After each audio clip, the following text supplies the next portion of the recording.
best way to remove two-sided tape from the back of moldings. Pretty much scrape it off. I would get a razor, get a razor blade and get close as possible and just scrape it off. And then you could finish taking off the adhesive with a little bit of lacquer thinner on a rag.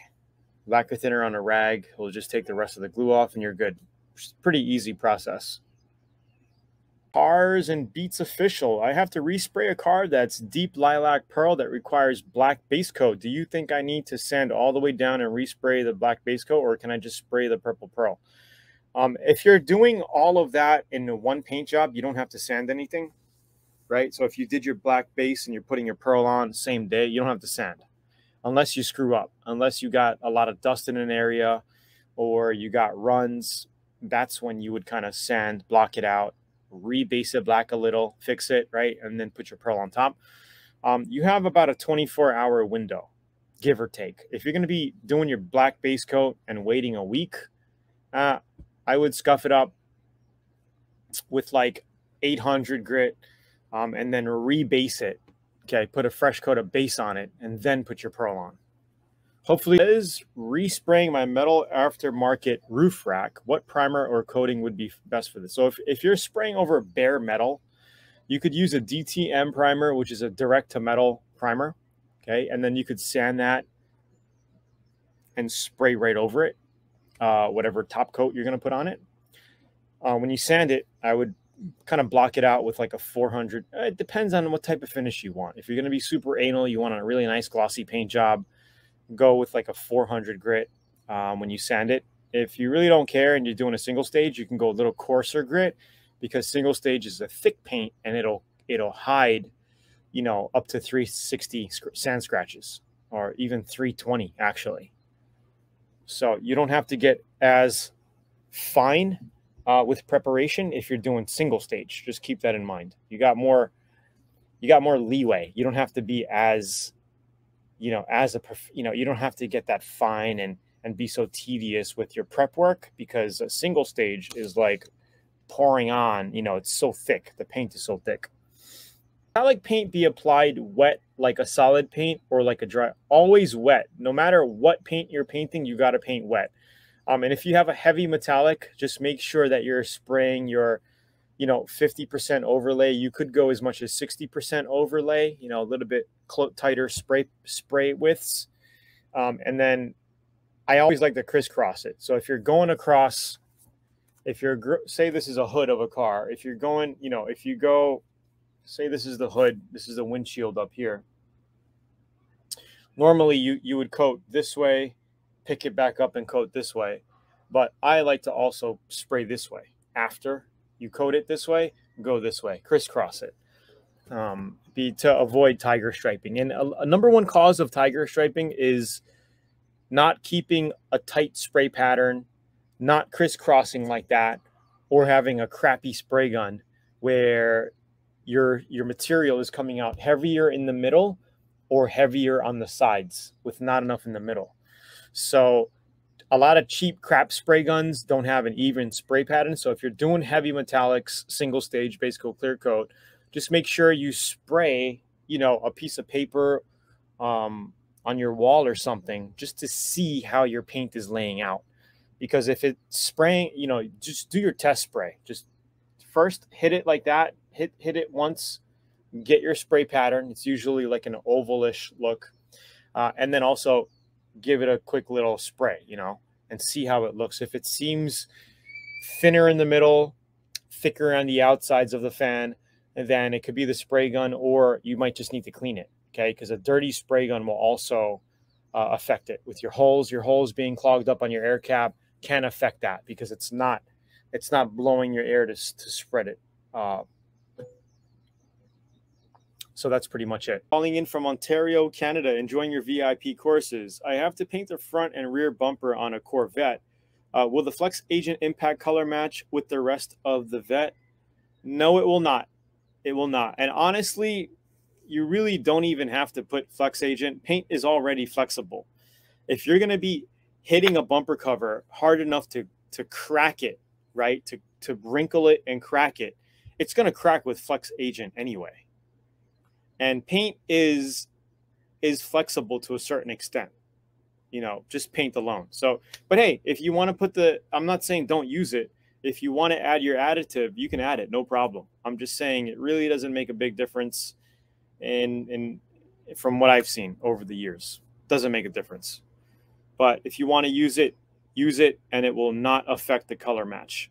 Again, if you're color matching, okay, if you're painting the bumper cover alone without blending into your hood or fenders, you might see a difference because you cannot make old paint look like new paint. And when you're putting a fresh coat of paint on, you know, it might be brighter because of, you know, a little bit of fading or sun damage on your old paint job. So if the right way to do it is to blend it in and clear coat your whole front end, you know, or the adjacent panels, your fenders or your hood. But again, you don't have to. Another way, if you just wanted to paint panels, just single panels without blending into your fender or hood, is to make sure you buff out your adjacent panels when the paint job is over. So do your paint, let that cure, right? Wait a couple days, day or two, and then just do a good buffing compound and swirl mark removing polish on your hood to bring out the brilliance again from your old panel, the paints on your old panels, so it matches better. You might actually even want to buff out the whole car. And that's what we do all the time, you know, if we're painting single parts. So just kind of putting that out there. The U-Haul trailer, right now it's 100% ready to paint. Any suggestions on what to do so I don't have to worry about travel issues? Is it in primer? Is it in primer? I think if you could cover it, if it's on an open flatbed, you might just want to put a car cover on it and just strap it down really well with some rope or straps, just so it doesn't, you know, blow away. You might just want to put a car cover on it. But yeah, you're going to want to go over it anyway once you get it to your location before you paint it. So, you know, you might be 100% ready to paint, but you're going to have to do prep work after that haul. You know, unfortunately, you're going to have to do it, right? Before paint, you're always checking the panels, checking everything, making sure it's good before paint. So, and also I would make sure you wash it down because you don't know where it's going, what elements it's going to be exposed to. Maybe, you know, maybe it's gonna haul by a gas station where somebody's spraying WD and it gets on it. So you're gonna want to actually, you know, you're gonna want to make sure you clean it before you paint it. Harold Sweat said, I thought I had the bodywork smooth after primer, but after clear coat there was some rollie places. What could I do different next time? What you could do next time is just double check your work better. Maybe use a guide coat on areas where you were doing body work. And that happens to everybody. You know, there's always, you know, sometimes you might be fully done with a job, ready to paint. And then right when you're about to paint, you notice something. You notice a nick, a chip, or a little thing, you know, but so that it's either you don't paint it, you fix it right then and there, and then you paint it, or you paint it and then just redo the single panel later, knowing that you have to redo it. You know, knowing if you have a little wave in this panel, just say, screw it, paint it, right? Let that set up for a week or two and then redo that panel. That's pretty much the easiest way. That's how I would do it. You know, redo it after your paint job because it's easy to do. Sometimes your paint job will fill out that little wave or imperfection. All you have to do is block it out. If not, you can add a little bit more putty and block it out that way. Hopefully that helps. Hey, Tony, I'm ready to paint my spoiler on my Toyota. I scuffed it up with 120 grit, then sprayed 2K primer. Can I use a raddle can to paint it due to its size? You can. I would look into getting a Spray Max clear coat kit.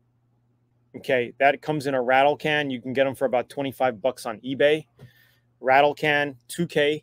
You pop the bottom, it releases the activator. You shake it up for 5 minutes, and you got 2K clear coat. So if you can get your base coat in a raddle can, Most paint shops, they can make it for you like that. I don't see why not. It's a small little project, but I will tell you that the clear coat is not as durable as a standard clear coat that you mix and spray with a spray gun. Okay, the 2K is a thinner. The can 2Ks are a thinner clear coat. Okay, but I've done it. I've sprayed fenders with it. It's in my older YouTube videos back in when I was doing them in Texas. You could do it. Okay. Charlie, do you use water-based paint? I don't. I don't use water-based too much. A lot of the guys I know here don't use it, but you can. Same exact process, just takes a little longer to dry. So when you're spraying, your flash time is going to be a little bit longer. They have those fancy heaters if you want to just dry it. You know, you can kind of speed dry it a little bit, but it's the same exact process. Just got to wait a little bit more for flash times when spraying. I started painting sealer, base, and clear my 1995 F-150 home garage. I have some nibs, derbies in the clear coat that I didn't notice until I finished. How do I fix this? Simple. You could just get some 2000 grit, block it out, and buff it out. Okay? Good luck with that. We have videos.